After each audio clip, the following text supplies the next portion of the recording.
And we're back. Welcome back, everybody, Let's to go. Tabletop Bob, Division 7 Tales of the Valiant. We missed you last week, but we're back in full force. We got Estelle back with us after her brief hiatus. Um, Kyle, your GM, DM slash player wrangler here on Tabletop Bob, joined as always by our illustrious leader, Bob, and my good friends, CJ, Estelle, Nate, and Chris. Continuing our wacky adventures. Um, so we're going to kick things off. Got to stick with the bit with this week's Tabletop Bob slogans. Let's see. Okay. Tabletop Bob, roll the dice and see what fate has in store. Tabletop Bob, we roll ones so you don't have to. Tabletop Bob, we aren't out to save the world. We're out to save ourselves from ourselves. Um, and then finally, Tabletop Bob, let's solve all problems with magic and violence. I like that. I like that last one and the first one. Those are my favorites this round. I say we Um, embody the last one in this game tonight. Let's make it yeah, really work. Absolutely. I may be unintentionally because there's so many of them out there stealing other people's slogans and not even know it. This Totally. is just stuff I'm picking through and scrounging up. We're 7 plus the 2-0 level episodes in, so I didn't really think ahead this bit. Next week is going to be Tabletop Bob, the Fresh Maker. Yeah. It's going to be the college years. Mentos ad. Yeah. No. All right. So we're going to do our trademark Tabletop Bob pre-episode, start of the episode question. Right. That I came up with many years ago now at this point. Yes. Got to keep the tradition. Go. So my question is, guys, in your experiences in gaming, has there ever been, I would say, either a villain or an NPC that really stood out and was really memorable that you would say would be your favorite? So Bob, you've run so many games on this channel. There's no shortage of villains and NPCs for you, so we'll start with you. Other than scheduling, the only villain that you can't ever defeat. But no, I mean, I've role played Strahd on the channel. He's fun to play. A lot of fun actually. I've done Vecna now a few times. It's fun to play as those like classic, favorites. I probably, if we're talking about like characters that are like from established D&D lore, yeah, I got to go with probably Strahd as my favorite to role play. But I do, and maybe this might steal some of these guys. I don't know but I loved Xander Cartwright from Keep on the Borderlands. He was so much fun. And that was our own making, so it even felt more special. Just so evil, but also really annoying. Great. All right. Estelle, how about you? Can I pass for now?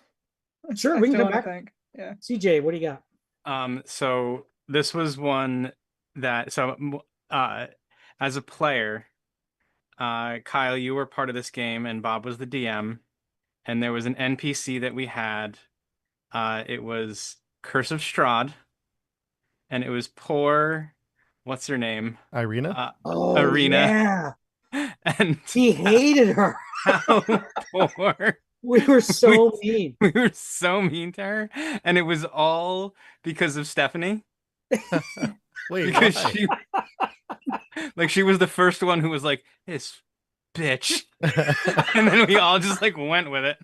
Like, I'm pretty sure that's what it was. And she's like really important to the story, so we couldn't get yeah. And we just kept like, we were like, she's so like, because Stephanie kept going like, she's so useless. Just stay out of our way. And we just I feel so validated right now because of my own Curse of Strahd game. I hated Irina as well. So it's funny you say that. Be a thing. I might have said this on live stream, but in maybe one of our Curse of Strahd games or one of our session zeros for something. I don't know. Maybe I've talked about this. I feel like I have, but I took that experience of how much you all hated Irina.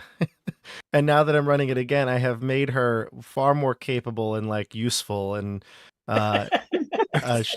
This group loves Irina, like to the point where I think that they would be like distraught if something really bad happened to her.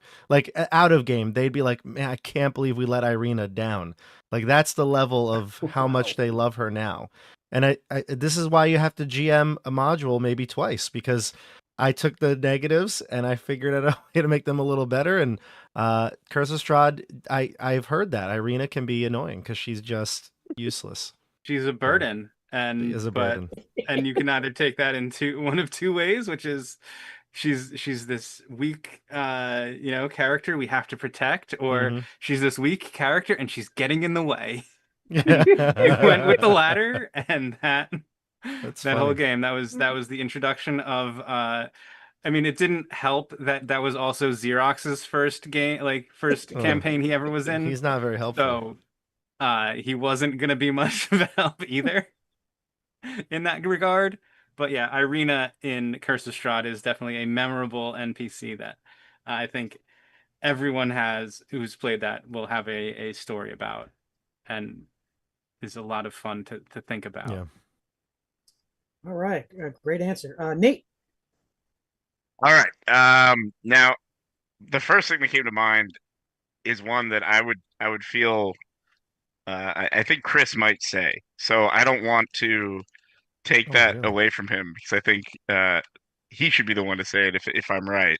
Oh, So interesting. I thought for to a second one, and I don't know what it is, but I love it when Bob plays like the most upright, like good conviction, just good person, and the group just frags on him to no end. And boy. in Tomb of Horrors, that she Mm. was like a knight, Oh and she no. was so good and benevolent, and we totally screwed Catherine, her over. Lady Catherine. Yes. Yeah. I just that was my first time like kind of being in a group where we just did not care what happened to the other NPCs. Like we were trying to survive, and it was really fun. Yeah. And I think the way she went out, if I'm not mistaken, was really horrible. Like, was it the It gem wasn't that my exploded? fault. She get flagged. I want to Was make she- it very Definitely clear. I did not I get do this anything. thought. I forgot how But she It went didn't out, but help. That was such an exasperated statement. Like Estelle was doing that as Estelle, and whatever character Estelle was playing would have just made that statement exactly the same. Yeah, True. that's awesome. All right, that's a great answer, Chris. What do you got for us? Well, I don't. I'm not sure who you're talking about, Nate. Maybe Zed. Is that Zeb. Zeb? I loved Zeb, but he's not. I He thought wasn't you my might say pick. Zeb. But, All right, fair enough. You know, and especially the way I used him. Yes, That was the best. he I died kept like a finding hero. new ways to keep him between me and danger, without doing it though, like quietly. Hmm. But I'm gonna say Fritz, our old friend Fritz, who played in the Keep at the beginning. He used to run this NPC. I know none of you know who it is, but I think his name was Gavin. Fritz was so good at creating this character that had secrets and intrigue and all kinds of things to trip you up, man. He was like a master at doing that NPC. So that's my pick. Bob, you probably actually ended up encountering it at some point. it sounds so familiar, but I can't like place it in my mind. But Yeah. he did have a lot of good NPCs when we played with Fritz back in the early 2000s. Dan Garcia's house. There was some good times. Yeah, years ago. All right, Estelle, you had a couple extra minutes. What do you got for us? I gotta have to go with Cornelius. Oh yeah. I want to just point out one thing here before you explain, Estelle. Every single one of you just picked somebody that you absolutely hated and like almost killed or destroyed or ragged on. Except for Nate, I guess. Nate went with a good person, but you definitely killed her. And my pick was like, I'm going to choose some villains. Like, see, this is the difference between the GM mindset and the player mindset. Go ahead, Estelle. Why did you love Cornelius? I loved how pathetic he was, and every time like I tried to like lift him up, he just went down, and at some point I'm like, I can't save this guy. he turned on me, and I couldn't. It's just like now I gotta commit to this. But at the same time, Cornelius was unkillable. That Cornelius, out of Oh any, my god, he's no such a matter- weasel. but no matter how many times Cornelius got in trouble, survived. With 1 hit point. Yeah, he had 1 hit point. He went through the entire thing with 1 hit. He point. lived through the 2 horrors. Right to We the made- end with 1 hit point. We made him do such terrible things and put him in such danger, and he Wait, survived. no, he didn't. Well, he sort of got through it. He got put into the thing. Right Mhm. to the end, I said. Right, he made right to the Oh my end gosh. with 1 hit point. Poor guy. You could see the little tape across the thing, but his knees just gave out at the end of the marathon. mean- yeah. I mean, even in like the Vecna thing, like he was also still like dodging death somehow. Awesome. I'm gonna awesome. put- And, you know, something that we've been kind of a common thread here. These are all NPCs that kind of travel with the group. Hmm. You know, there's the fun ones that you meet in town, the wacky shopkeeper and stuff like that. But the ones that are like stick around with the group for a while, those are the ones that are always Yeah. the most memorable. And I put a Um, poll up, Kyle, in the chat. I put the 3 that were like pretty big staples here on the channel. Favorite NPC. It better not be Irina. Well, I put Irina, Xander, and Cornelius.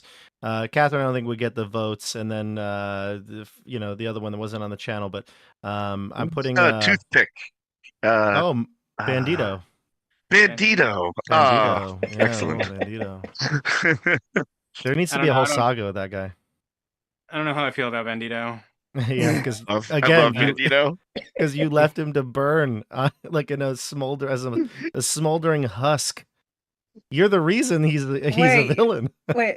Oh god. Wait. He was in Vecna. He was in he, Vecna. he is still in Vecna. Oh, when you said burn to a crisp, I was thinking of Zeb or whatever his name was. No. From- This is a character from Candlekeep Mysteries that CJ also tormented and tortured and nearly killed and left for dead, and is now a major villain on the channel. But a lot of good ones, Kyle. There's too many NPCs. Yeah. Always NPCs are awesome. They were on my mind, so I figured I'd ask. Yeah. Comment Um, down below with your favorite NPC that you've seen here on the channel. Let us know. Yeah, my pick really quick would be CJ and Estelle know this gentleman very well.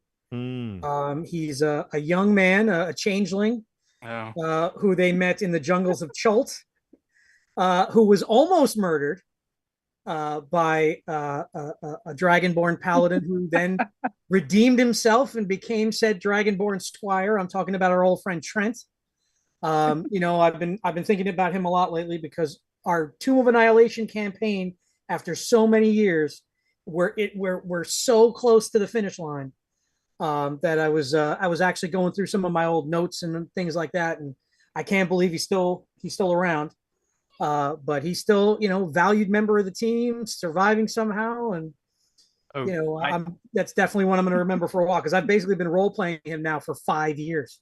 I can't believe he's still around either, Kyle. So I have complete faith in him. Okay, My- he's gonna make it. despite everything I've tried, he's still around. Yeah, Those are great characters. All right, so let's dive in. We've done a lot of reminiscing, which is always fun, but we got to get to the action here. That's right.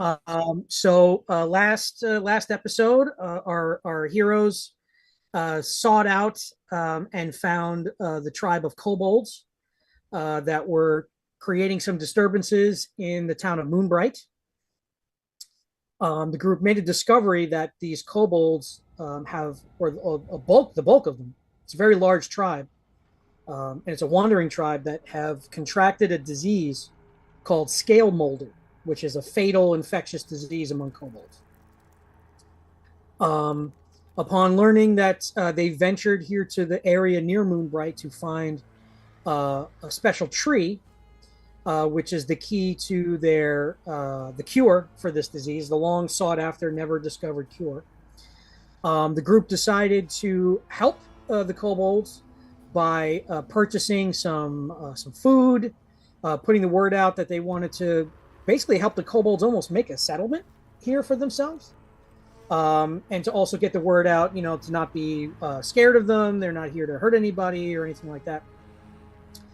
And also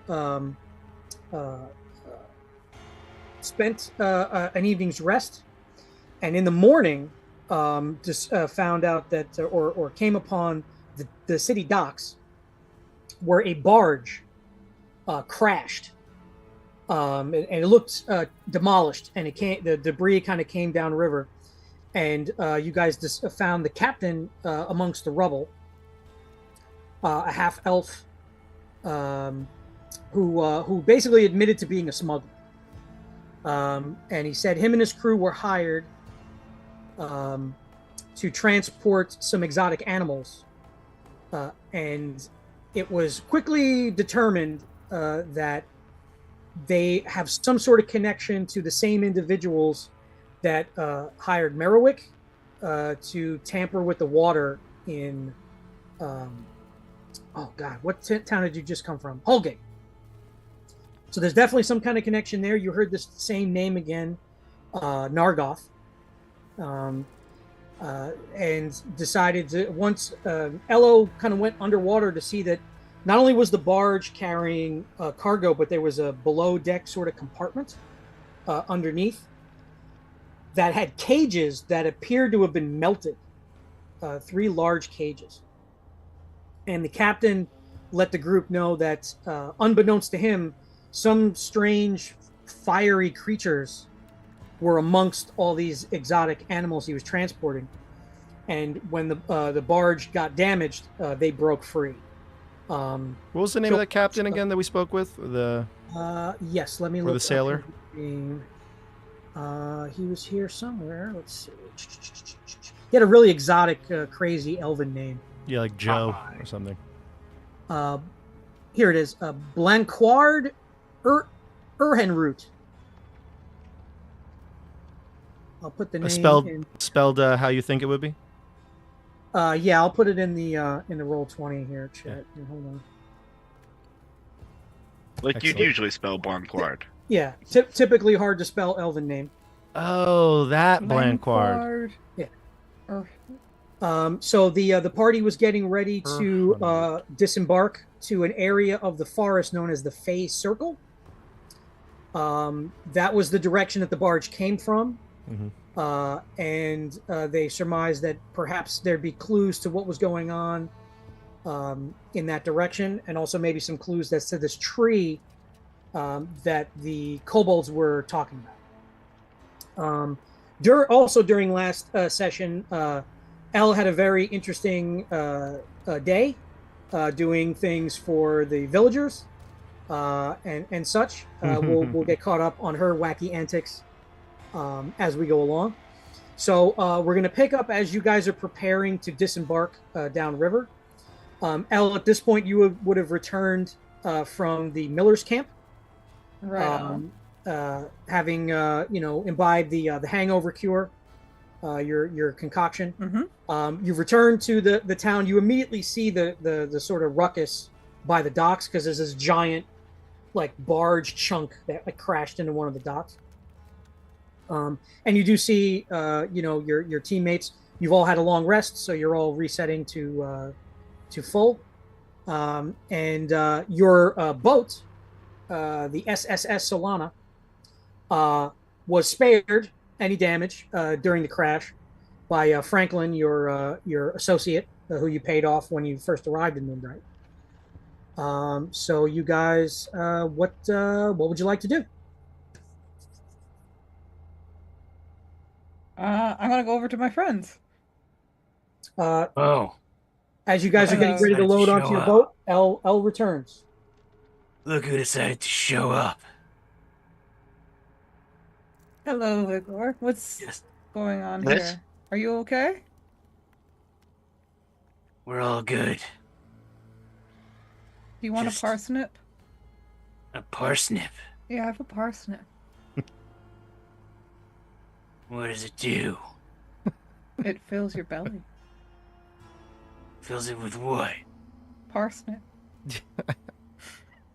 Wait, do you guys ever watch? I hate to interrupt, but do you ever watch? I just figured this out. I was like, obviously your voice sounds familiar. It probably sounds to all of us like Batman, right? But have you ever seen the College Humor Batman skits? The guy, whoever they have Yes. to play the Batman that's making fun of Christian Bale's Batman.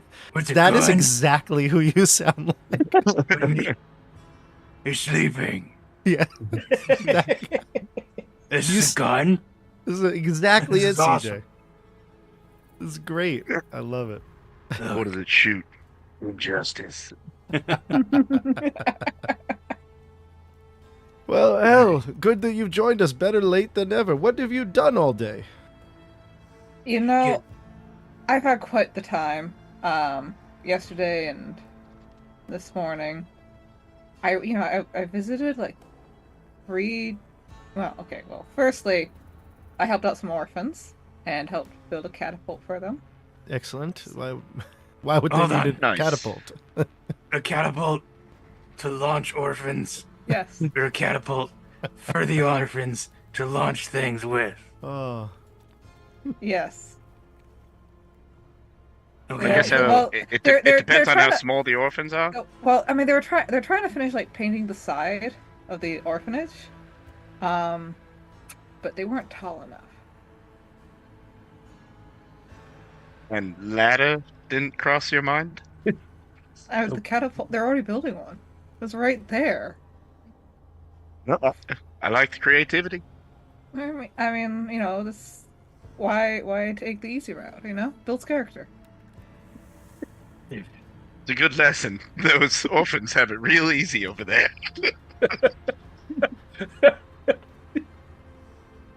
well, would you like to join us? We're going to, I believe it's, where are we going again?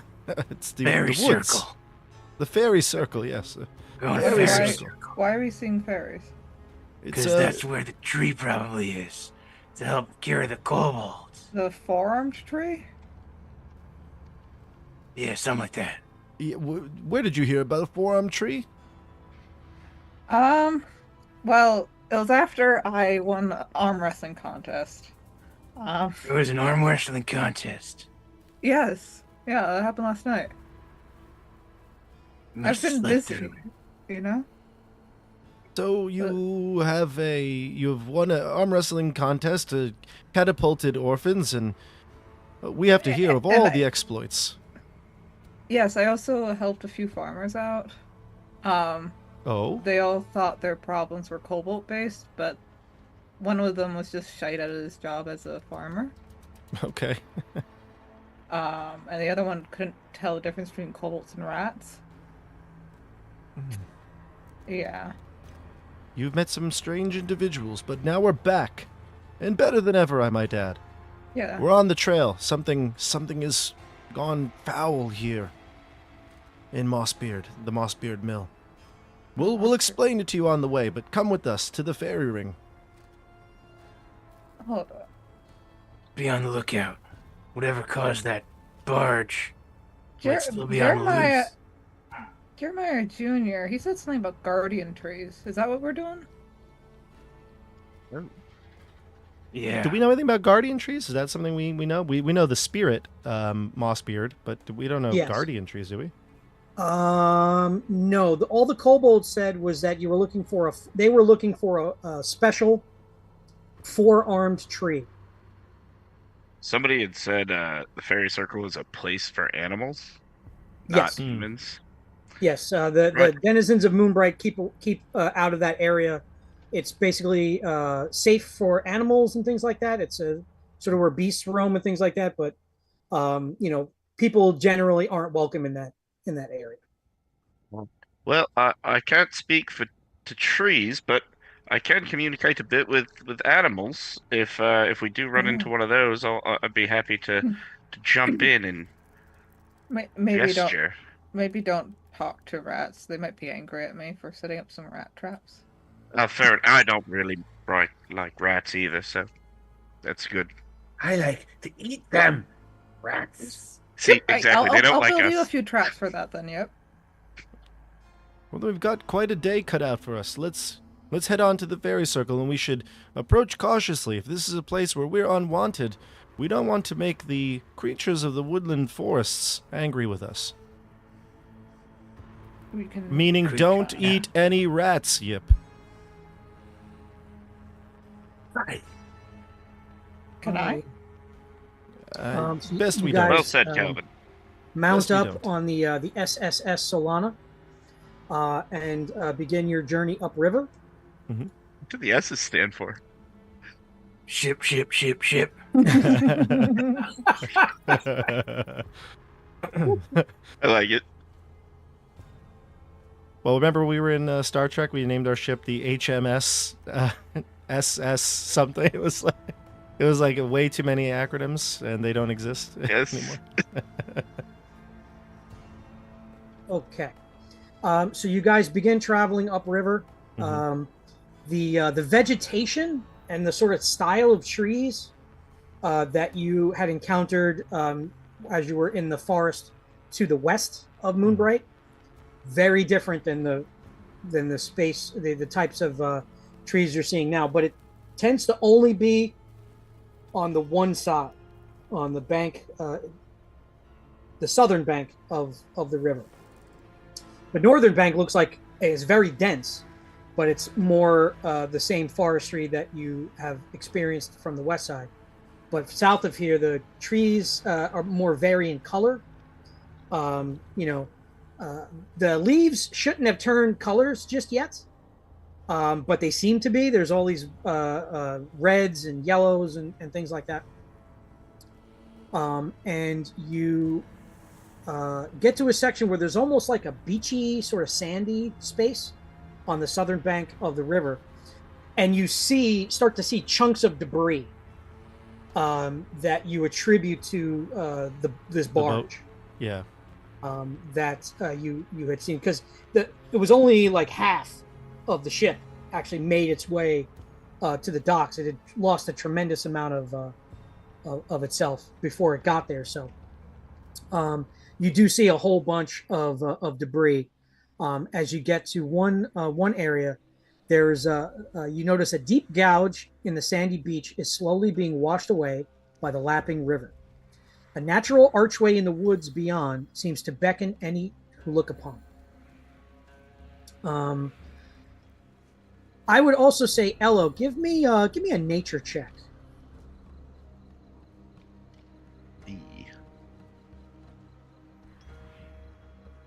Okay. A 9.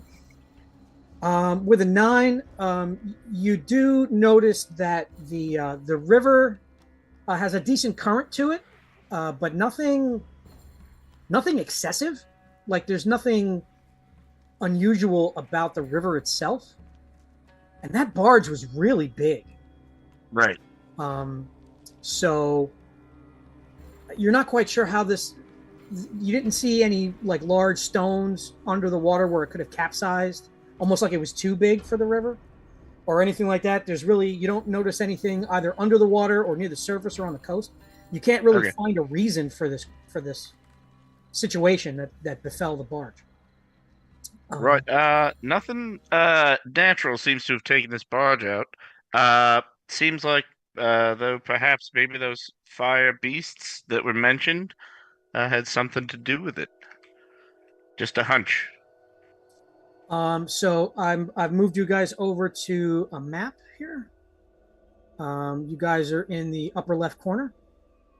I believe I got everybody. Yep. I got Hello, Yep. Igor, L, Calvin, Beetlejuice, and Yip Jr.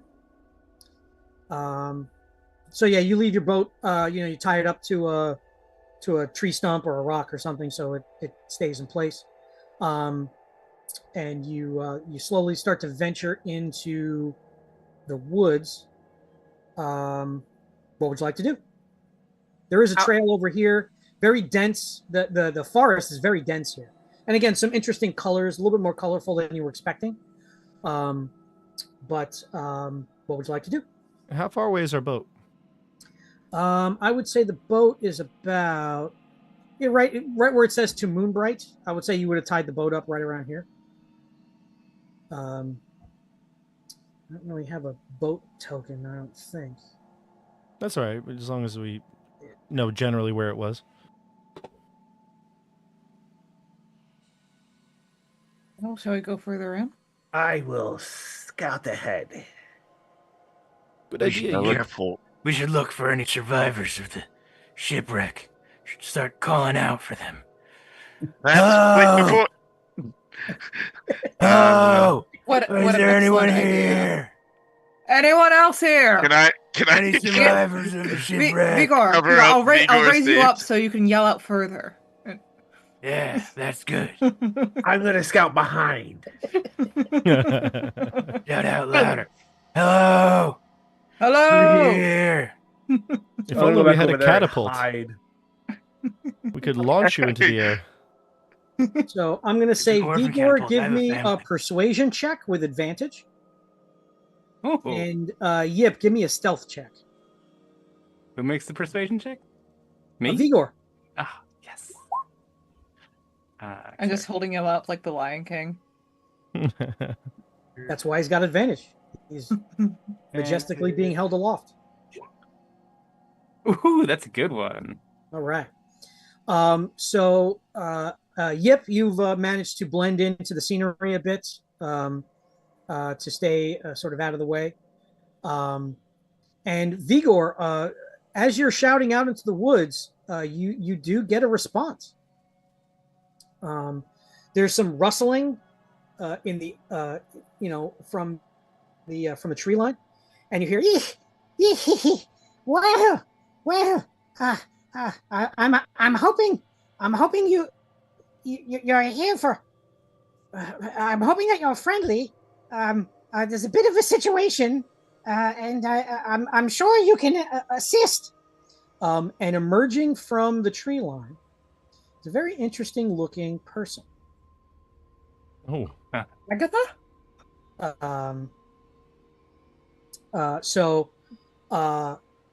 She emerges from the tree line and says,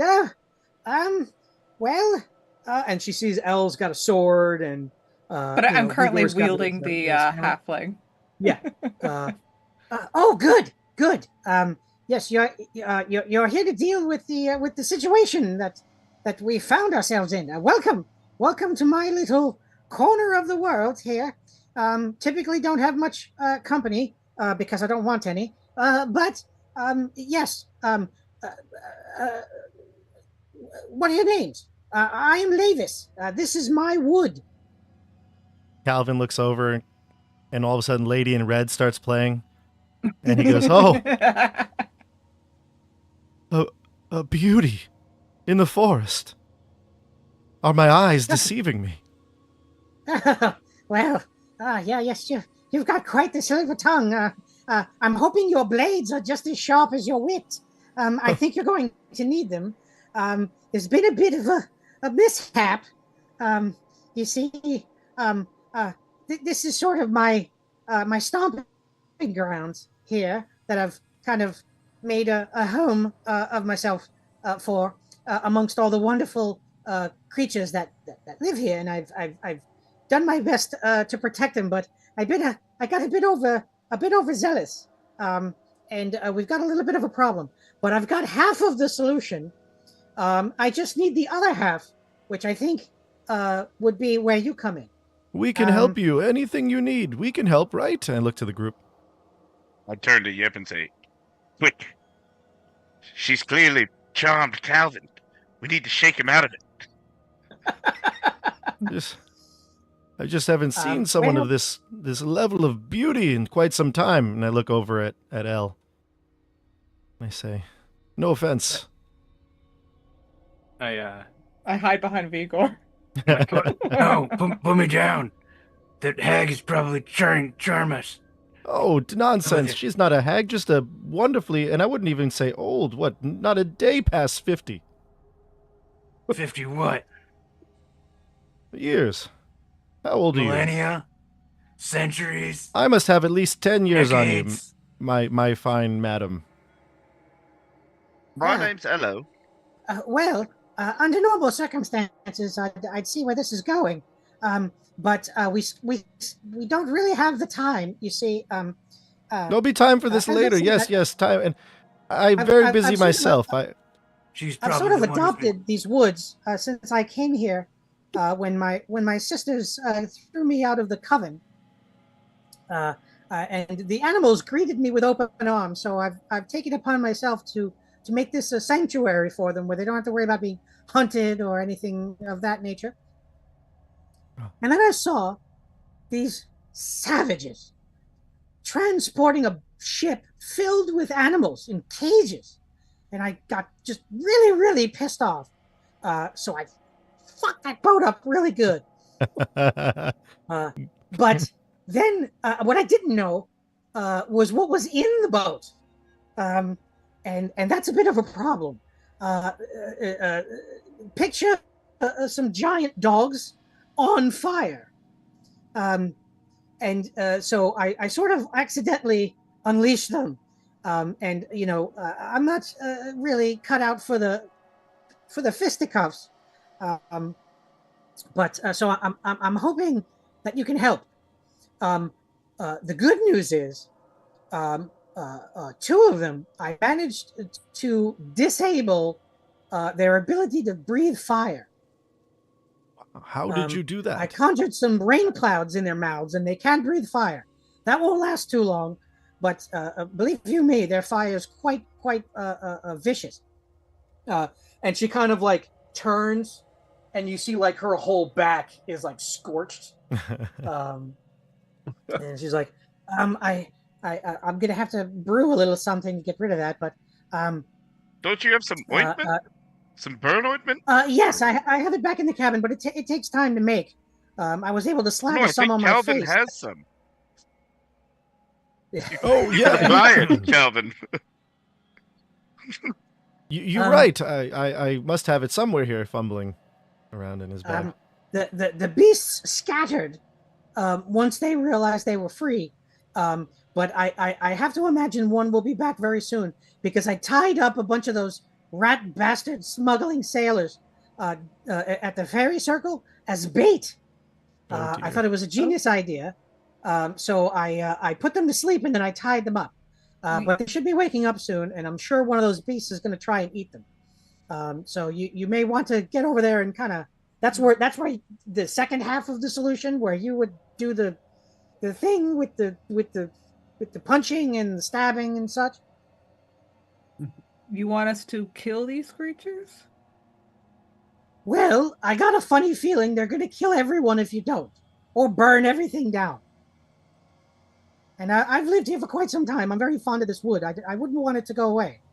So you I would feel terrible. The them. very sanctuary I created, I sort of inadvertently may have caused its downfall.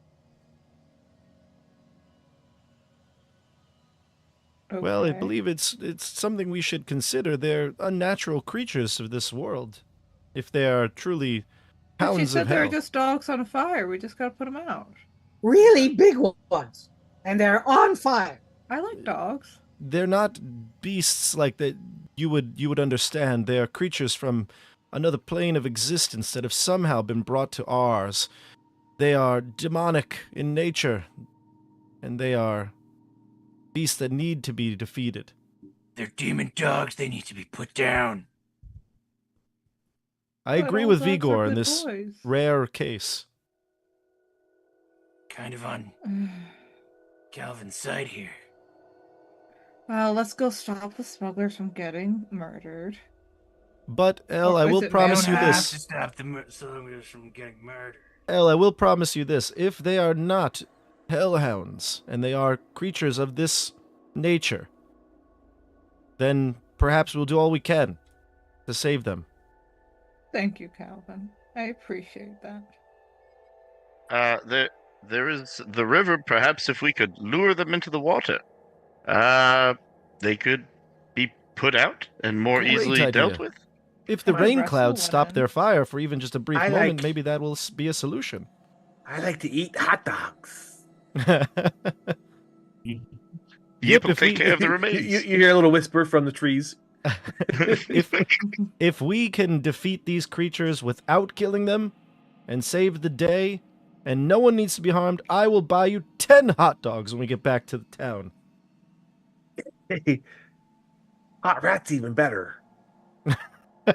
Hot rat casserole.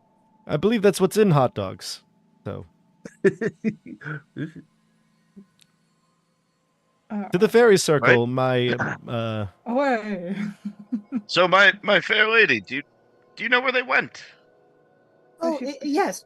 Just follow the trail. It loops around to the fairy circle. Can't miss it. Bunch of rocks in a circle with very frightened sailors tied to it. will you be accompanying us?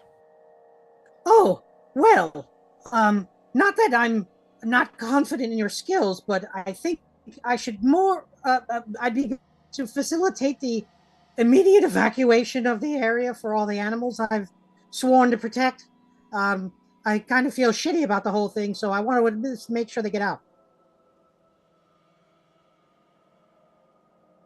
Can I sense anything about her that she's like?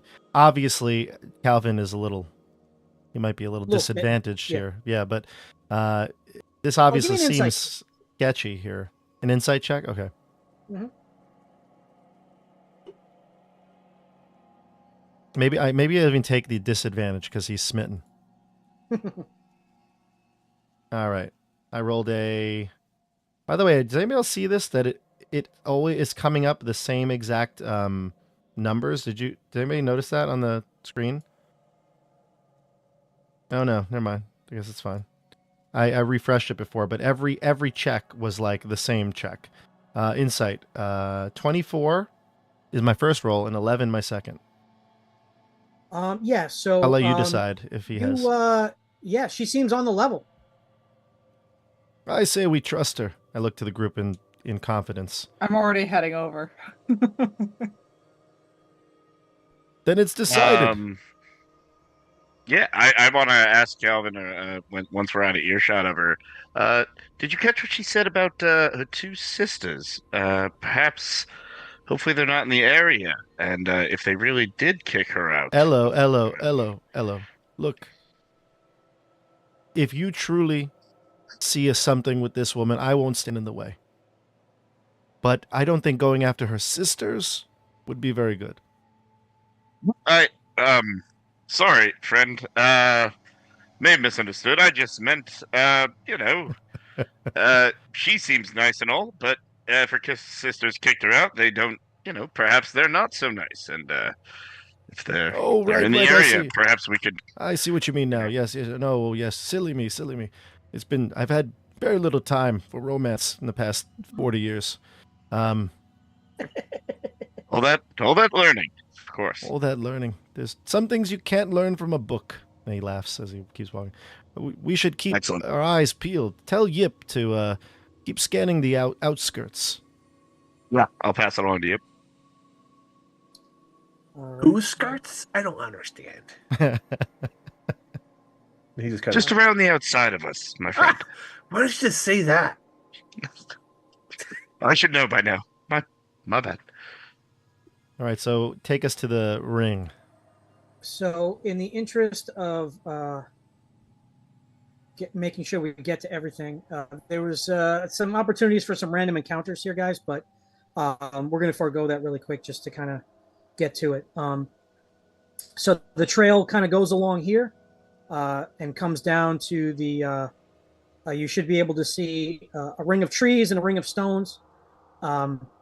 There are people tied to these stones. There are 4 alive people. And then there are 2 bodies, one here and one here, that are 50% charred and 50% eaten. Well, you can't win them all. And you hear them, please, quickly, untie us before it comes back. Oh, it's the stuff of nightmares. You see, this is what I was worried about. And we'll rush to. Yeah, that they'd be alive. They're pulling on the ropes. I've never seen a river swallow a ship like that before. Oh, it's like we were at sea. I'm going to stealth around one way. Okay, give me a stealth check. Cool. I assume Yip might be stealthing as well. Oh yeah, I'm just standing here waiting for you all to make all the noise you can. Then I'm gonna stealth. I'm gonna stealth in. And I'll 20 tell- stealth. I'll tell Perfect, Beetlejuice to scan the area if he sees fire to let us know. Well, actually, Close by. just as you give Beetlejuice that command, Calvin, Oh dear. The woods around you begin to fill up with an ashy smoke as the trees surrounding the fairy circle erupt in flame. And a beast emerges from the fire. Oh dear. It appears to be a very large canine that is on fire. Oh dear. Vigor, give me a religion check. Just like she described it. Giant dog that's on fire. Not with advantage, but a 14. 14. You actually have heard of creatures like this. You surmise that this is a hellhound. It's just as I thought. Infernal beings of all teeth and flame. Very dangerous. But you also do see, just as as your friend, the witch that you just met, stated, as it sort of opens its mouth to growl at you, you see like a little storm cloud in its mouth with little trickles of rain coming out from inside its mouth. So, for the first time in I think 3 episodes, we're gonna roll initiative. Oh, yeah. Yeah. Now, how do I do that again? I don't think we've done it. Have your It just token selected? click- Yep, click the token and then hit the initiative on your character sheet.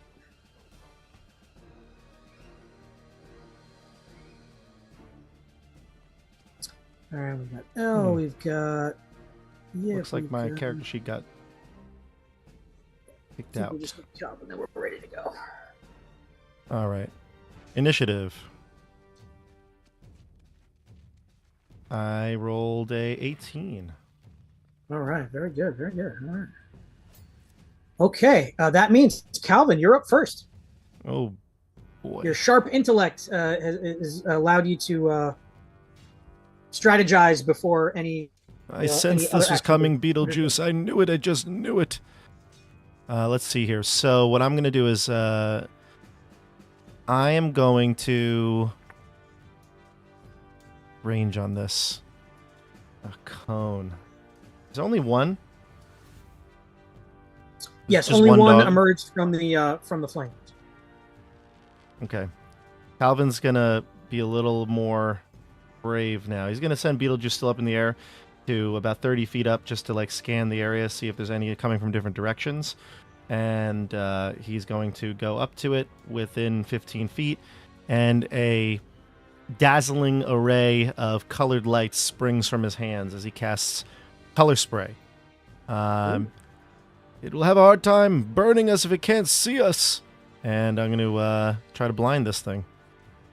Hopefully that works. Here is 8d10 is what I need to roll.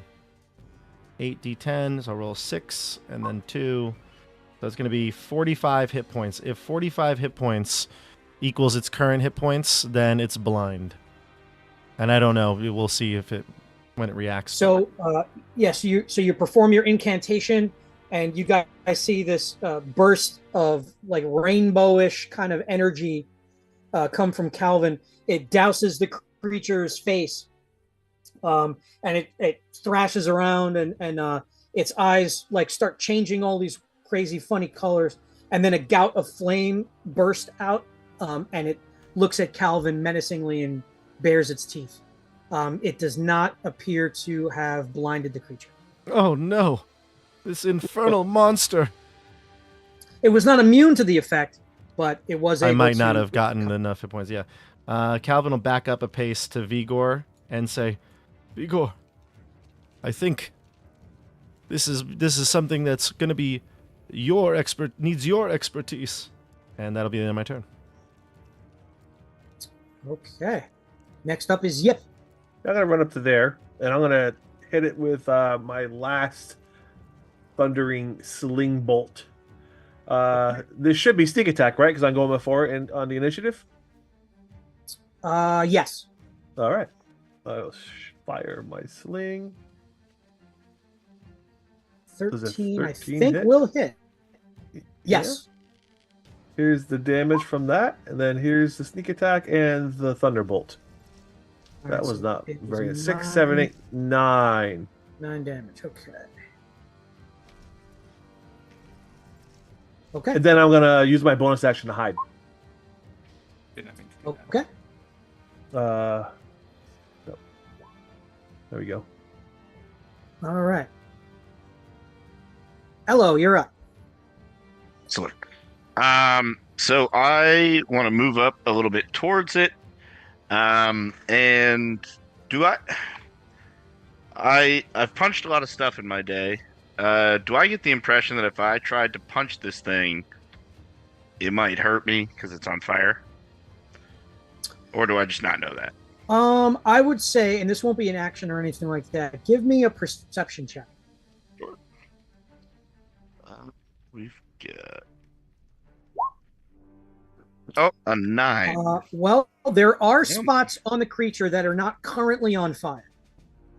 All right. So it's not completely engulfed in flame. Sure. There's like gouts of fire just kind of coming out of it in random places. It actually, like, if there was no fire, this would look like a partially decomposed, like, dog. Like, it's got like chunks of its flesh are kind of missing, and where it's missing, there's like gouts of flame coming out. All right. So you know what? As I'm running towards it, I'm gonna pull out my water skin, and when I get up to it, I'm going to dump my water skin on its like back, for my action. Okay. Let's see. I guess I'll give it a dexterity check here to, like, get out of the way, I guess, because it doesn't know exactly what you're doing. So let's give it a try here. Okay. So you are able to get some water onto the creature. It kind of thrashes around and moves around. You know, dogs are really agile and fast, and they have really fast reflexes. But some of the water did get on the flames and did not douse the flames. All right. Well, all right.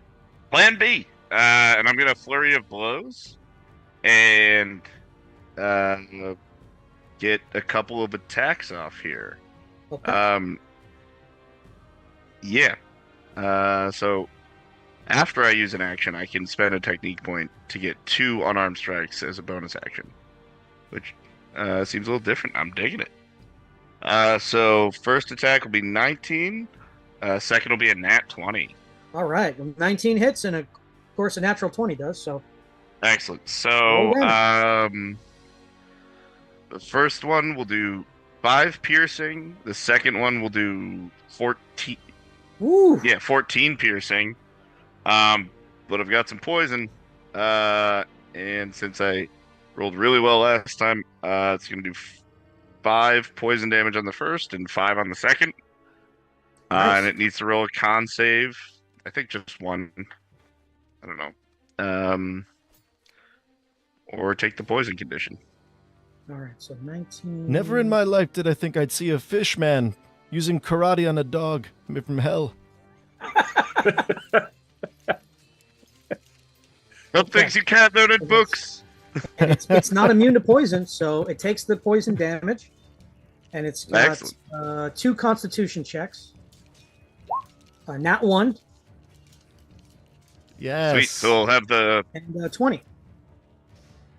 yeah. So So it's got the poisoned condition. Mm-hmm. Yeah, the poison condition until my next turn. Okay. I love that. Okay. All right. Very good. Vigor, you're up. All right. So a couple questions before I go ahead. I want to remember the hag said there was dogs plural, correct? Yes, and when Elo went below deck, there were 3 melted cages. Okay. And would my religion check on the dog have given me any information as to whether or not this creature is an aberration, celestial, elemental, fey, fiend, or undead? Let's see. I'm gonna go out on a limb and say fiend, but let me look it up. Just sure, in case it's a monstrosity or devil. Yeah, sometimes there's a okay. So let me go here.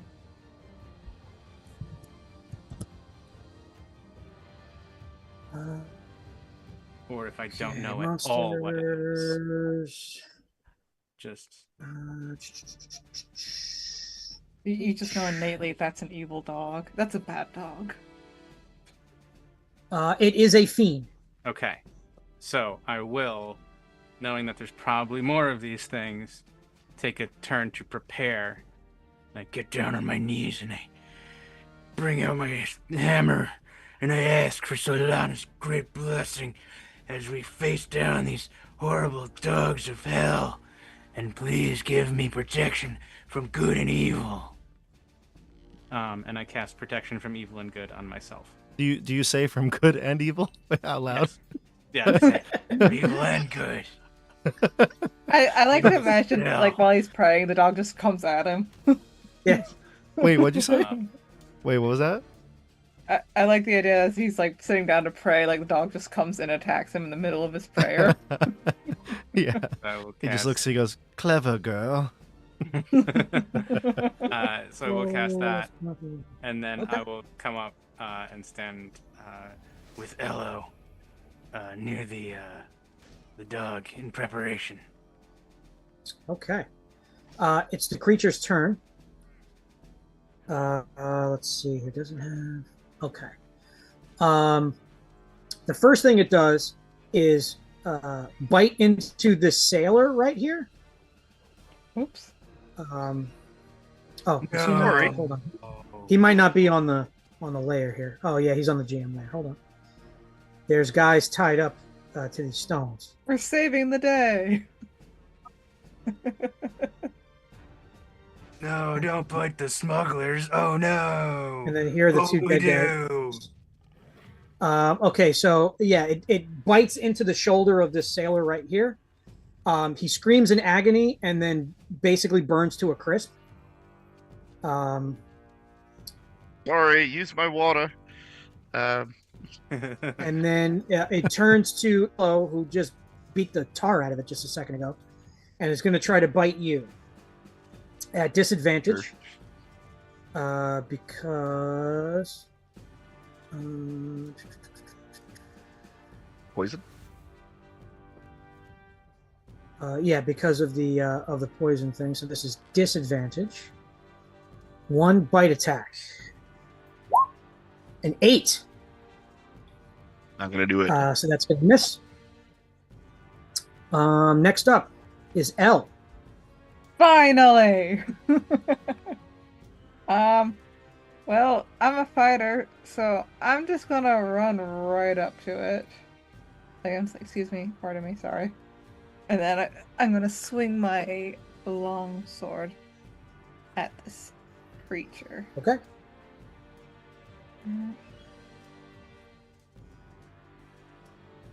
Does a 19 hit? 19 will hit. Nice. That's 7 whole damage. All right. And for my bonus action, I'm gonna do the guard. Okay.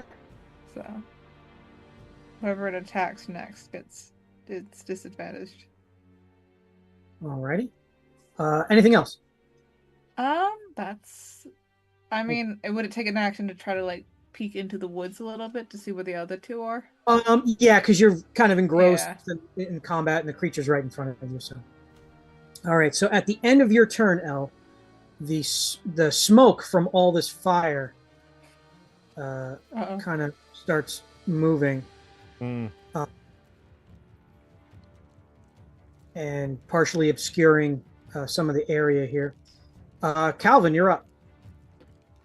Oh dear! But no other dogs have come out. It's just the one. Beetlejuice in the air hasn't reported any of these creatures. It lets you know that some of the natural sort of normal animals that live around here have booked it. They've gotten out of here big time.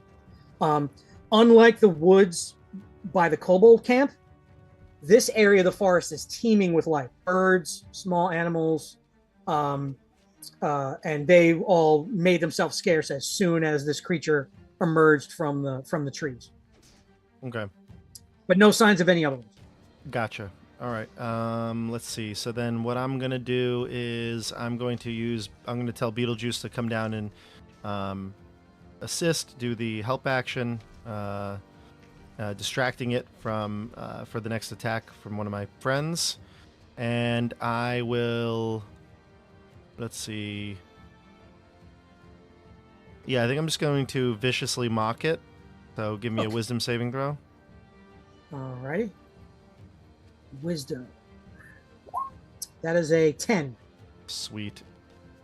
So it's going to mimic the same thing that L did. It'll have a disadvantage on its next attack, but it does 1 point of damage, psychic damage. And I'll say, looks like this dog's bite is far worse than its bark. And let's see how he responds to that. Okay. All right. Top of the round. Yip, you're up. Yep, it actually has one more of those little thunder stones, and I'm gonna use it Okay. on the thing. Advantage on your attack from the help. 14 14 will hit. Thank goodness. damage, and thunder and sneak attack.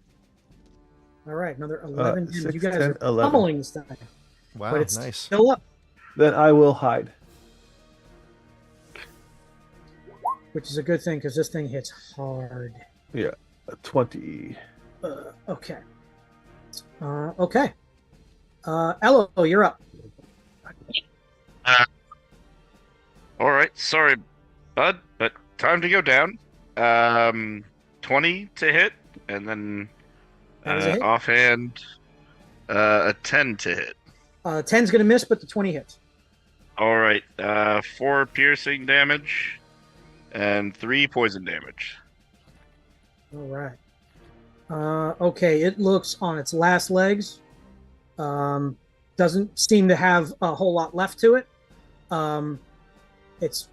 These gouts of flame are starting to sputter and blow out. And Vigor, you're up. Okay. I will, with my blessing, attack this dog with my hammer. Don't ignore the bash part. Oh, an 11. An 11 hits. Really? Okay. That 10 shocked me too. bludgeoning. Whew.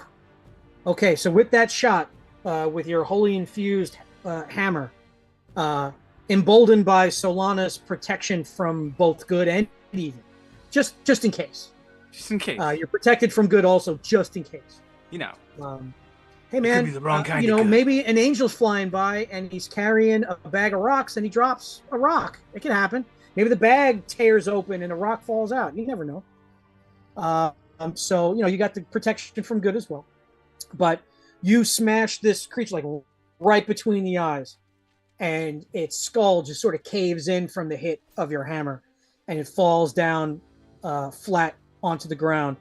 The last gouts of flame kind of sputter out, and even the flames that were engulfing the forest immediately start to dissipate, and the smoke will also kind of float up into the air and dissipate kind of unnaturally fast. Like this smoke was pretty dense, but it appears to have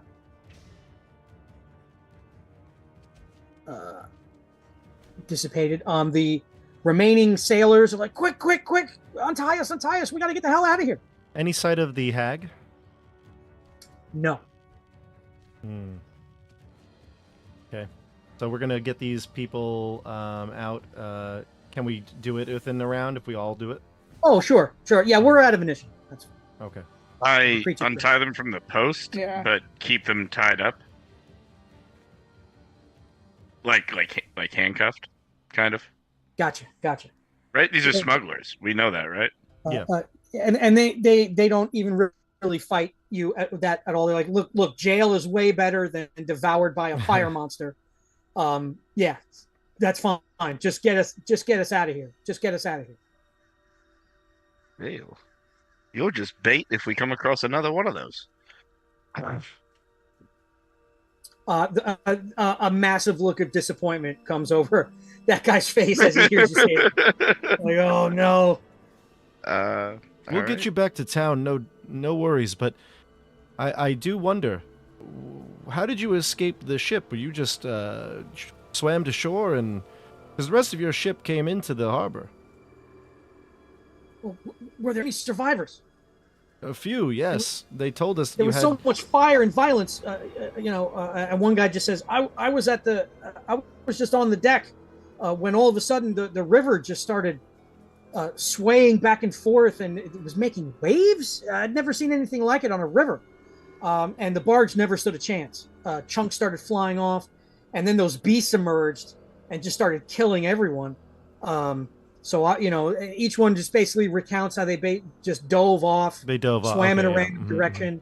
And that witch woman scooped us out of the water. And we thought we were saved. But then she put us all to sleep, and we woke up. She lured you with her beauty, no doubt. I understand. But I think it's best if we get you to town. Well, I mean, we are at sea a lot, but still, I mean, it was more the rescue, but whatever floats your boat. Because we're sailors. That's a really good expression. Yes, that siren really caught your eyes, I can tell. But right now, we need to not worry about that. We need to get you back into town. Yes, we will take jail. Jail is just fine. If another one of those things comes around, clearly you can handle them. It's really not a problem. So, well, yes, thanks to our friends here, and I like put my hands on Elo and Vigor and El. And where is Yip? I was just gonna stay quiet. Yeah, because I can't see you. You rolled a 20. I do not see you. there must be more of them, so I'm looking for more.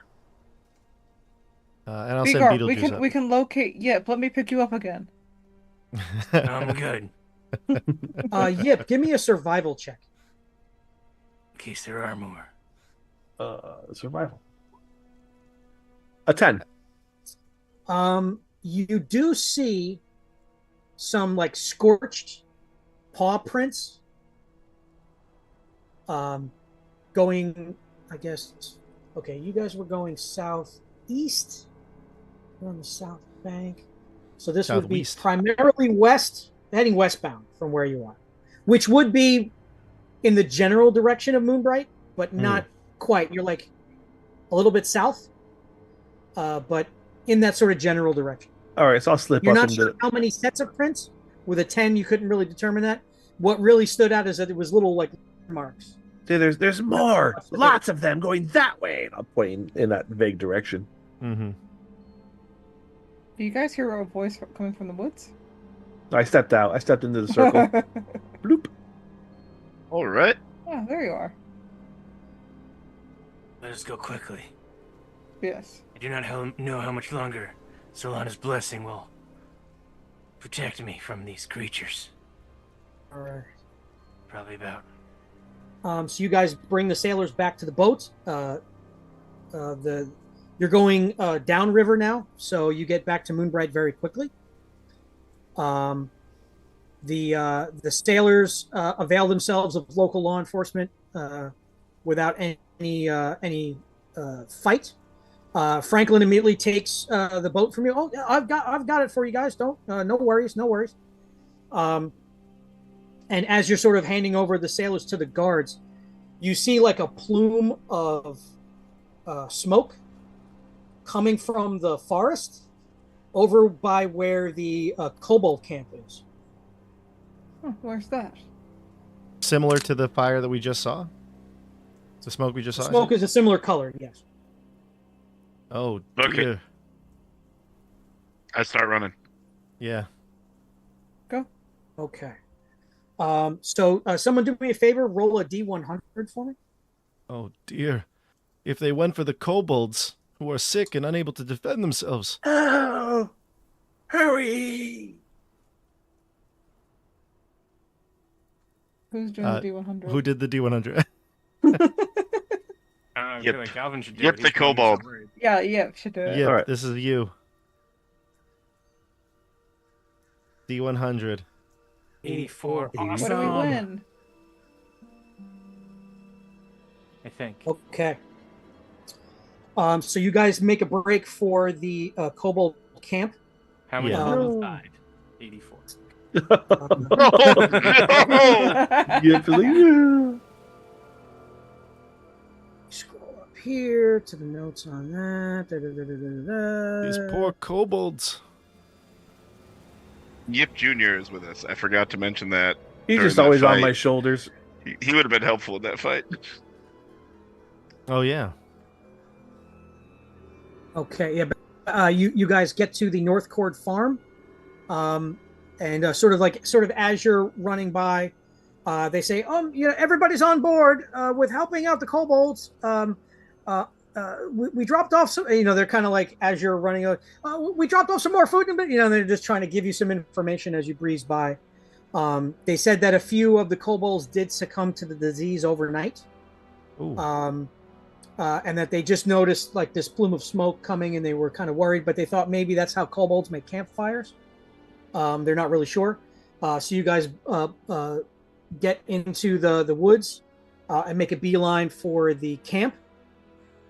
As you get there, you see a lot of kobold corpses. Kobolds torn to pieces and burned, a lot of them. And there's sort of a trail of destruction. And as you get more deeper into the camp, you do see, however, 4 kobolds with spears and the kobold chieftain, which I believe his name was Savrach. Hold on, let me look at that again. It's not Uncle Shav, right? Shav, yeah, that was his name. That was it. Oh, his full name is like Shav Rock. Yeah, Rock is like his status. That's right. Yeah. And Luna's right, the princess. and, Shav is the chieftain, and he's got like lightning crackling from his hands. As these kobolds are stabbing, and you arrive just as they defeat and kill a hellhound. It appears that a hellhound attacked the camp, and you arrive just as they're sort of finishing it off. But they suffered some pretty heavy losses. Shavrak, he actually it looks like he's been bitten by the hellhound. He's got like a big bite mark with all these burn marks on his rib cage. So he sort of, his lightning is what finally finishes off the creature, but he kind of stumbles down and has to take a knee. And some of the kobolds come to his aid. Now a lot of them look really sick. So especially Yip, you're doing your best to keep your distance. But they're all, sort of huddling around him and making sure the hellhound is dead, kind of poking it to make sure it doesn't get back up. But its flames extinguish the any fires that it had set, kind of go out, just like the encounter you had in the woods. And you see little Luna kind of emerge from the crowd and run over to her uncle to sort of comfort him. And she says, Uncle, you were so brave. We've lost many, but we're still here. And there's good news. There's good news. Uncle Cliff has returned. And you see a kobold who's a little just slightly taller than the other ones, not by much. You notice he's just a particularly tall kobold. And he's got like this little ring, like a headband with like fangs and different kinds of teeth kind of adorning it. Yip, you would know in kobold culture, that's the type of headdress that a hunter would wear. And he's got like, like in Kung Fu movies where the guy has to take that beam with the bucket on either side and like fill it with water and go up 1,000 steps 1,000 times a day. And that's how he gets like iron fists or something. So he's got kind of an apparatus like that with these big buckets. and he's Makes a walking man. through, and you see like there's this milky substance inside these buckets, and he's trying really hard not to spill any, and he sets them down, and Luna just says, "Oh, our friends are here too. If only you'd been here just a little bit sooner, you might have helped. We've lost so many of our people, but hope is not lost. Uncle Cliff has found the cure." And the kobolds are like, "Hey, that's great."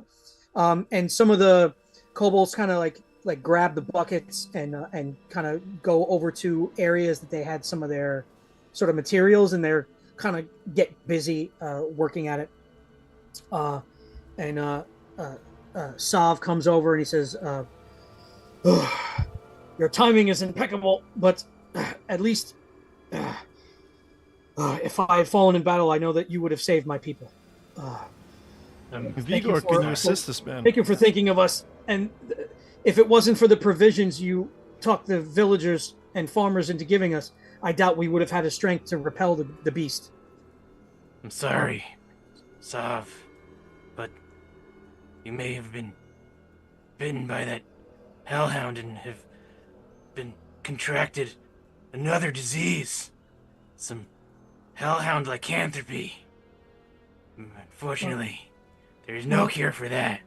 We'll cross one horrid disease / curse at a time. But my brother Cliff has found the last ingredient, the mysterious sap of the four-armed tree. I'm sure of it. Our long journey is coming to an end.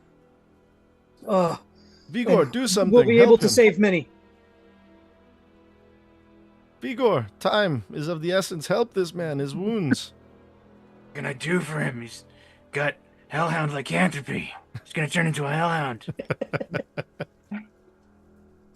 I'm Calvin, gonna like Calvin, push give me a him. religion check. Let's get this man to a hospital. All right, me make a religion check. If anybody else is proficient with religion, they can make the check also. I'm not. I am. And I get a 7. I got a Oh. 0. So Calvin, you haven't read much about fiendish creatures, but Elle, during your days at the Fighters Academy, or wherever it is you learned how to fight, hellhounds are a thing. Lycans are a thing. But you've never heard of hellhound lycanthropy. You've heard of like werewolves, were-rats, were-crocodiles, were-tigers.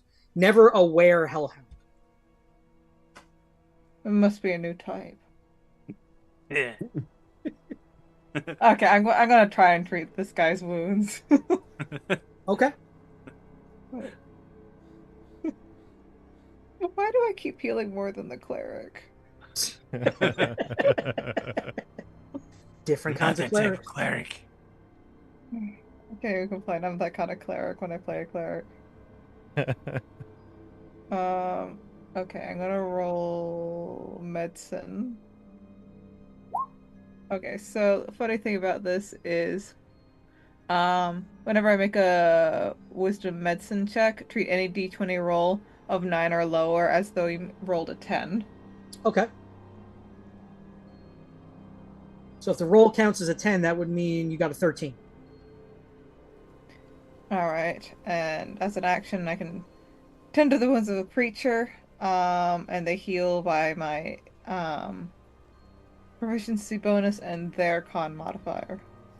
Hopefully Okay. he can be healed. Yeah, so I'm just, cleaning the wound, So treating it. you dress Sav's wounds.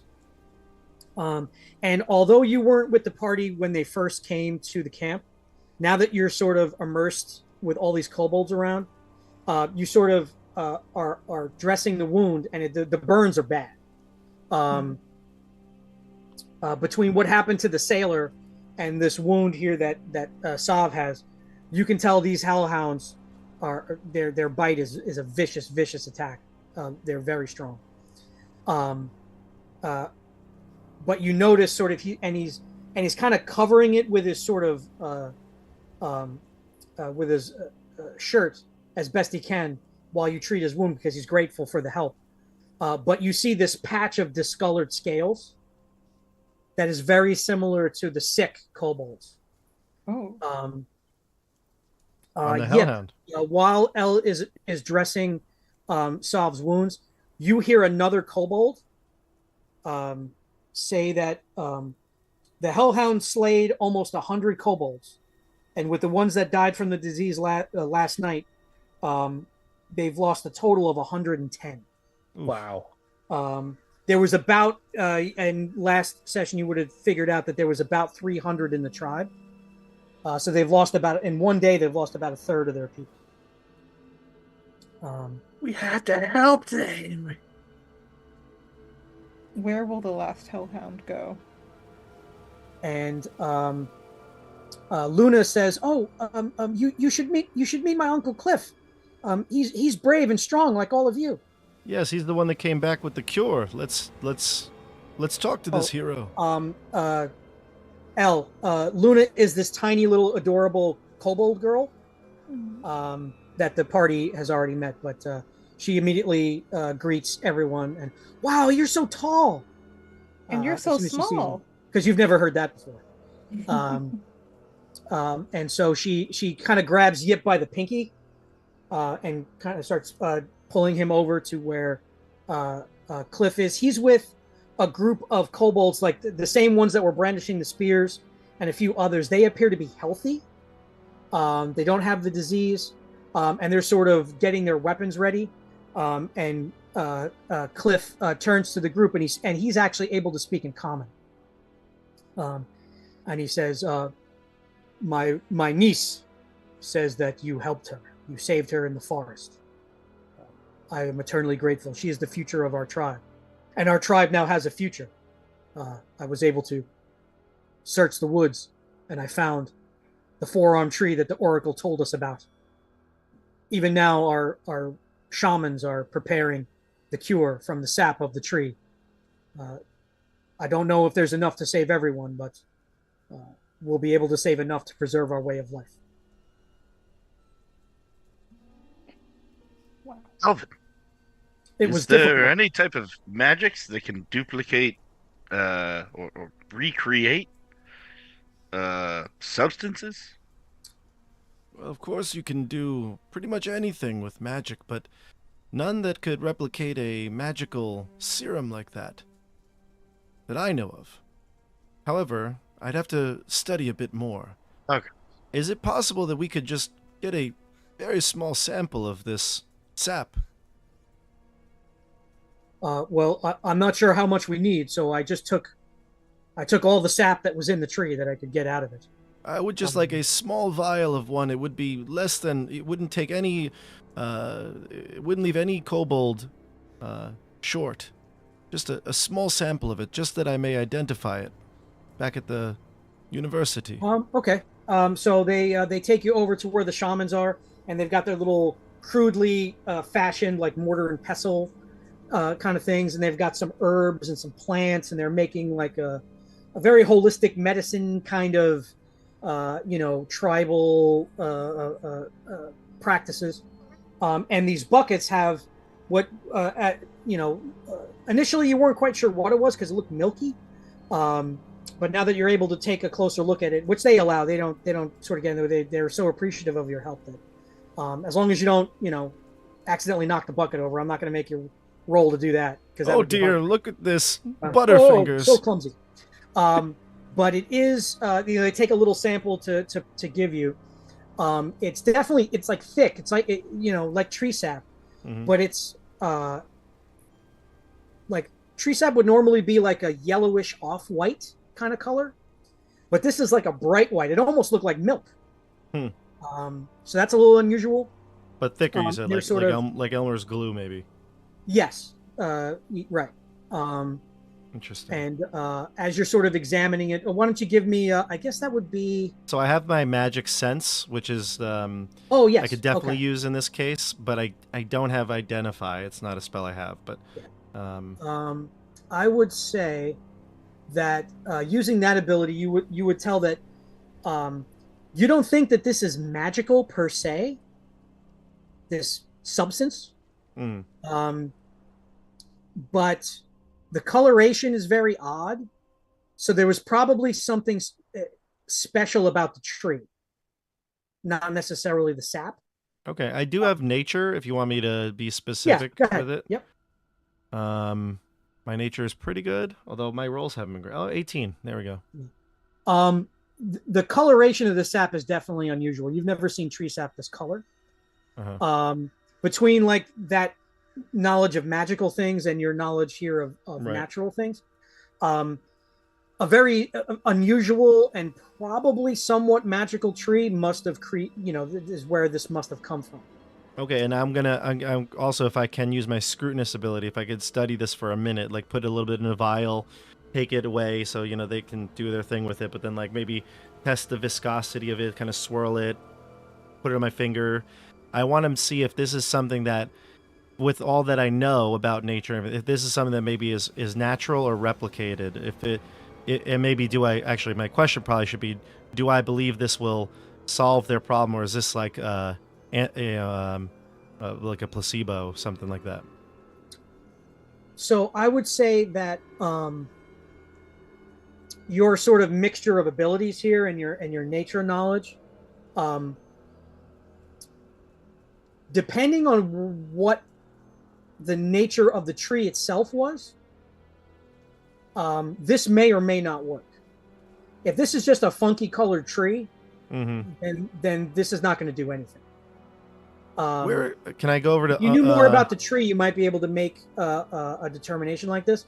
If this does work, it had to be some kind of magical tree. Okay, I'll tell the group and I'll say, this might work, but it's possible that Uncle Shav or Uncle Cliff found the wrong tree. I only can be certain if we can see the tree. But he said it was the four-armed one, right? Many trees have 4 branches. No, 4 arms. Yes, maybe he is mistaken. Perhaps to only be sure, we must make sure we see the tree. I agree.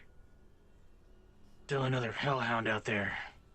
Should probably be worried Calvin's about brilliance prevails again. that. Might be making more I'm a hellhound little, lycanthropes. I'm a little worried that wherever we're not, a hellhound is going to appear. Yeah, that's true. There's one more, correct, Kyle, that we know of? Yes, there were a total of 3 of them. Yes. Do we want to? You can inquire from Cliff where he found the tree. Yeah, we'll go over to Cliff. Hey, Unc. Yeah, and sort of as you approach him, he's talking to Luna, and kind of she's like, "Oh, the special tree." They're actually talking about the tree. Tell me about the tree, Uncle Cliff. Tell me about the tree. The tree that Uncle. saved us. Tell us more about this tree. And he says, it was just as the oracle said, alabaster white, with on its trunk 4 arm-shaped branches, denoting its strength and its protective nature. I searched for days out in the woods. I was determined to not return to the tribe until I found it. I found many trees cut down, but I finally was able to discover the alabaster tree that the oracle told us of. I drained all the sap that I could out of it, and I brought it back to the tribe immediately. But I can show you where it is. Please do. And Luna says, "Can I come? Can I come? I want to see the tree." And Cliff says, "Well, I'm afraid the tree began to wilt when I took the sap from it. I'm afraid it would not look as majestic as I described it anymore. But it is best that you stay with the tribe. You are our future. We cannot risk you getting hurt. Once everyone is healed and we are back to full strength, I will take you to see the tree." And she says, "Oh, good. Oh, good. I definitely want to see it, and tell it thank you." And then so Cliff will disembark with all of you, and he goes sort of in a northeastern direction from where the camp is, deep into the forest. Why don't you guys give me a group perception check? Okay, generally I get advantage on perception checks. Hope Bob does too. Disadvantage, maybe.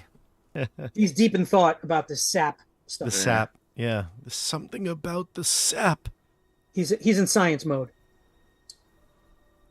Oof. So Ello, Yee. which is funny because you're from the water. But as you're traveling through the woods, you notice there's a lot of tree stumps.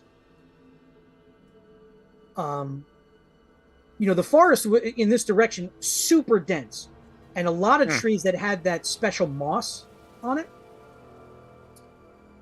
And every now and again, you see these patches, these areas of the woods that have like every tree's been cut down. But Right. they're like spread out. And it looks like these were, cut down with some sort of instrument, right? Nothing natural blew them over or something. Like chop Can them. I look around to see if there is any evidence of, footprints or anything else left behind by what cut it down? Or Sure. Give me survival. Okay.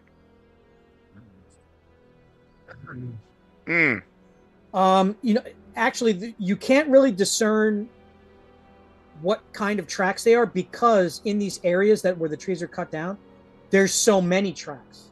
Fair enough. And then Yeah. drag marks where clearly trees were dragged away. Right. But the drag marks all go in the direction of the lumber the lumber camp. Yes. Anyone else feel like these trees are all sort of unnaturally cut down, like someone's maybe searching for something? Elle, Well, you spent some time at the lumber mill, right? yes. Did you notice Jer- anything odd? Jeremiah Jr., he had some thoughts on this. Well, most of the work with the mill tends to be out of towners, is what he said. And he Is this an thinks that orphan? the alabaster wood that's been processed might be the guardian trees, the white ones with the 4 arms, that are said to be friends of Mossbeard. Who is that? Interesting. But yeah, They're purposely rare, and looking for those alabaster trees. yeah, he was kind of worried that too many of them were being cut down. Who is Jeremiah Jr. again? Is he an orphan? No. I prevented his son from being an orphan. Well, I guess I prevented him from. Yes, Jeremiah the Third was the little boy that was going to get run Yes. over by the stagecoach. What's the opposite of an orphan? Oh, right. Yeah. The opposite of an orphan? Or Not an orphan. An orphan. Just a child Yes. with parents. Orphans hate him because he has 2 parents.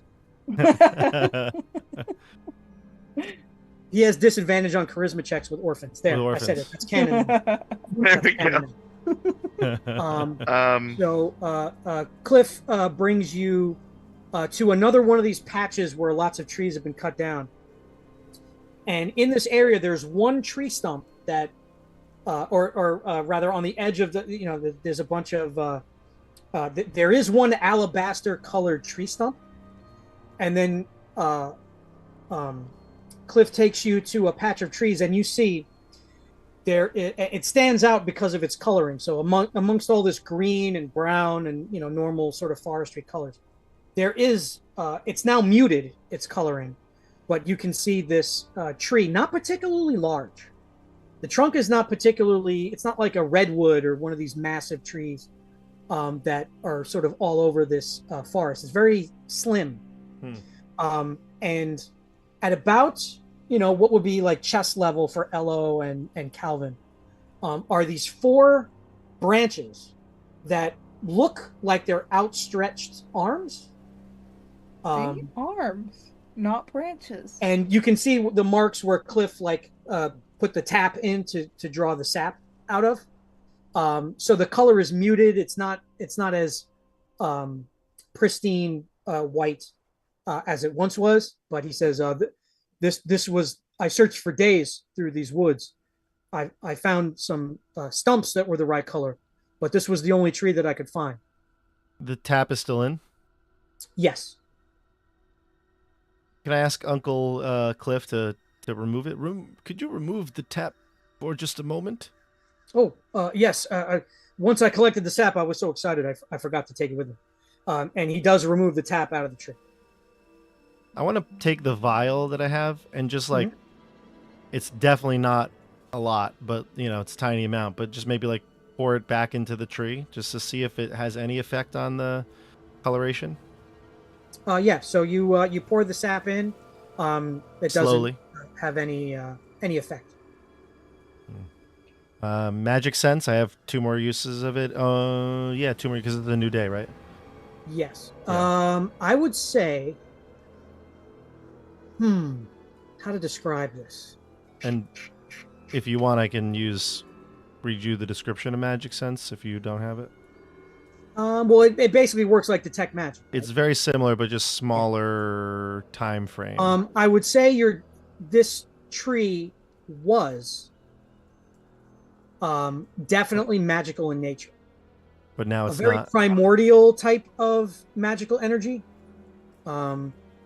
which is to be expected. It's a tree, so its magical source would be more of a primordial nature rather than arcane or anything like that. But whatever presence, whatever energy was in this tree is gone. It's already dead? It's it appears dying. that. Yeah. This tree is beyond saving. You've used all of its magic, Uncle Cliff. Well, I knew our tribe would need a lot. I took all I could. I just want. Have I? It was for a good cause. It's important to heal the people you can. Yes, I mean, certainly this forest is so massive that one tree wouldn't. I mean, they've cut down so many already. What's one more tree to save so many lives? What's one more tree? I'll tell you what. This could have been your way to get these people medicine for weeks. But now, you've depleted it so much that you've destroyed the magic within. If I break 4 of your fingers on your hand, what's one more finger, eh? I love it, actually. That's great. Cliff says, "Oh, I never thought of it that way. The Oracle was few on details. Who is just the said Oracle? that we needed the sap to save our people. Have we met the I Oracle? was worried that if I took some, that the people that lived in the city would not let me return and take more. I wasn't aware that a treaty had or an understanding had been made until I had already returned. I hope I haven't offended anyone or put anyone in danger. That was not. You've put everyone in danger. I have to keep in mind this guy's a kobold. Might not be the brightest. As you guys are having this conversation, the sky gets a little overcast. Oh no! And you know how, like, right before a thunderstorm, like, the air gets a little heavy? Mm-hmm. You start to feel that in the air. Oh, The no. cows start sitting down. Oh boy. This I'm doesn't gonna look hide. good. Does it look like there's some impending storm right now, or is it just the feeling of the... There's just clouds rolling in, nothing like overly accelerated or nothing crazy like that. There's no black clouds, there's the sky's getting a little grayer, Can I but check? it doesn't appear to be anything immediate. Can I check to see if this tree has any like nuts or acorns or any kind of Sure. seeds or anything that it drops? I guess that would be nature. Great. Is anyone else good at nature? To like locate a nut or something, a seed? Yeah. I'm trying to see if there's any like nuts or seeds or anything that this tree gives off. I got an 11. Yeah, you guys don't see anything. My guess is that we won't ever now. We can always ask the strange woman if she can make trees grow again. That seems to be like something she might do. I doubt she could make a tree like this grow again. But perhaps it's worth a shot. Also, Elle, tell me again your travels in the city the last few days. Have you come Yes, the across orphans. anyone cutting down trees like that? Yes, the mill. Who exactly at the mill was it that you spoke to? Jeremiah Jr.? Jeremiah Jr. Perhaps Yeah, we he need to works- talk he to works at the Jeremiah. mill. Perhaps we need to speak with him. Sorry, whoops. Yeah. Indeed. Okay. Cliff said Um, he'll head back to the Kobold camp to help out any way he can, and to help protect it if another Hellhound shows up. Mm-hmm. Nice. So Elle, you're able to sort of guide everybody to the camp. Yeah. I'm just like, that's and- where we had some stew. That's where the arm wrestling was. That's where we played some cards. And that's the wall that the orphans wanted to paint. Use your charm, Elle. Try to get every bit of information out of him. As you guys approach the camp, the ground beneath it splits open and erupts. At the Kobold camp? No, the lumber camp. Oh, the lumber camp. Okay.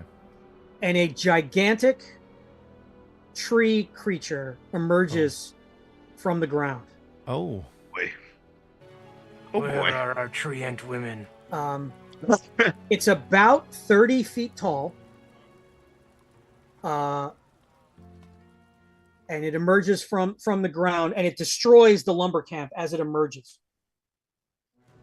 Oh. And it looks around and says, "Mortal fools!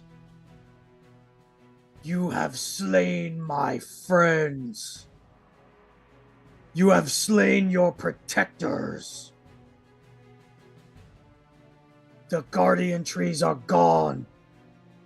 You will pay the price." I'm gonna turn to my friends and say, I think that's Mossbeard. And like Mossbeard's not looking at you. He's kind of looking all around. He's so massive, and he just says, "For 2,000 years, my kinfolk and I protected you, made sure the land was fertile, threats stayed away, and life would be pleasant and free of strife and suffering and disease. And your greed!" And as he says that, it's booming, this wave of almost like thunderous bass comes through, and it like the trees shake and the ground shakes. You have slain your protectors. All here will know the consequence of your mortal hubris. No longer will I keep the darkness and those that dwell within it from your lands. And I think that's a good spot to stop for them. Oh, cliffhanger. Good. Let's kill the Oh old my man. god. I sort of want to let him take his revenge. I don't know. I'm kind of just like gonna watch. We messed with the wrong tree. Yeah, I know, right? Yeah. Dang. And So yeah. like he's got a point. Yeah. I mean, the tree has a really good argument. Checkmate. We'll be heading out back to Holgig. Yeah. You guys... Nothing to do with us. Yeah. Great game, Kyle. But I befriended too So- many of the townsfolk. I gotta help them out. That's right.